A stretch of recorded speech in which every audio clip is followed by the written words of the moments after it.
Kyslíkový koncentrátor je unikátní přístroj, který je nepostradatelnou součástí koncepce celkové rehabilitace našich klientů. Našimi klienty jsou handicapované děti ve věku od 1 do 18 let s tělesným, mentálním a kombinovaným postižením.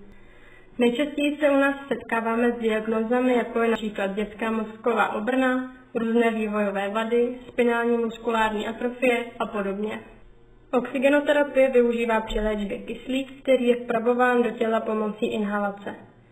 Kyslík je pro naše tělo hlavní pohonná látka a nedá se v organismu skladovat, proto musíme tělu zajistit jeho pravidelný přísun. Pokud má tělo nedostatek kyslíku, je v těle i nedostatek energie. Oxygenoterapie zvyšuje fyzickou výkonnost klienta, zlepšuje energetický stav organismu a urychluje jeho regeneraci. Posiluje imunitu a kardiovaskulární systém a to, co je pro naše klienty nejstěžejnější, je, že umožňuje přísun kyslíku i během pohybu a dalších aktivních činností. Nyní máme k dispozici jeden koncentrátor kyslíku, se kterým pracujeme již více jak 10 let. Denně s ním dokážeme obsloužit pouze 16 dětí. Ideálně by však bylo, aby tuto terapii všichni naši klienti postupovali každý den.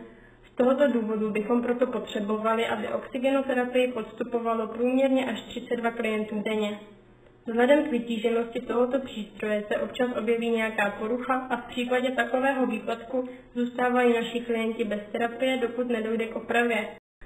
Celková potřebná doba každé terapie je 30 minut a zahrnuje přípravu samotného pracoviště a přístroje, protože po každé terapii je potřeba pracoviště připravit pro dalšího klienta s dodržením hygienických standardů.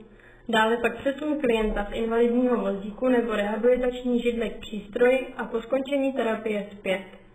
A nesmíme zapomenout zmínit administrativu.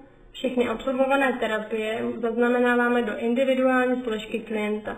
Unikátní doba samotné terapie tak činí 20 až 25 minut. Abychom pak našim dětským klientům zpříjemnili dobu trvání terapie, čteme jim pohádky, povídáme si nebo společně prohlížíme obrázky. Snažíme se je zkrátka motivovat k co nejlepším výsledkům při terapii. Cena tohoto přístroje je přibližně 95 000 korun, včetně DPH. A pro zrovna tento typ kyslíkového koncentrátoru, tento model jsme si zvolili z několika následujících důvodů. Díky 2 výstupům je možné provádět oxygenoterapii 2 klientům zároveň. Tento výkonný přístroj vyniká svou snadnou obsluhou a manipulací. Je zde velice jednoduché nastavení průtoku kyslíku až v rozmezí od 0 do 10 litrů za minutu. Vyžaduje minimální údržbu a jeho provoz je velmi tichý. A v neposlední řadě máme s dodavatelem tohoto přístroje skvělou a dlouhodobou spolupráci.